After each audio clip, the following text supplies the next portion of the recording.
Fox News contributor Guy Benson said on Thursday that Secretary of Defense Mark Esper gave an honest assessment on President Trump potentially using the U.S. military to quell rioting. However, many Americans support the commander-in-chief on the issue.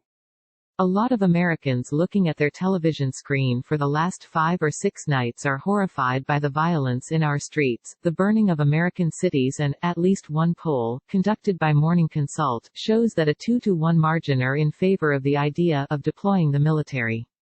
If it becomes necessary, Benson told America's Newsroom. MSNBC's Joe Scarborough calls for Defense Secretary Mark Esper to step down over St. John's Church visit. Benson said that while Esper, former Secretary of Defense Jim Mattis, and several others have criticized Trump for signaling that he could invoke the Insurrection Act in order to send the U.S. military to quell violent protests, a majority of Americans side with Trump. I think we're again seeing a disconnect between certain elites in society and the American people more broadly, said the host of The Guy Benson Show, on Fox News Radio. Benson reacted to Esper declaring Wednesday that despite Trump's remarks earlier this week, he was not in favor of such deployments to quell protests.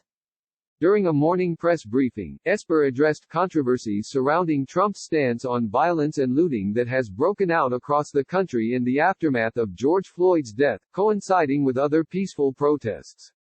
In some states, governors have called for the National Guard to assist police, which does not require the Insurrection Act. Esper said he was very proud of the National Guard members who have gone out to help. But Trump has suggested going a step further.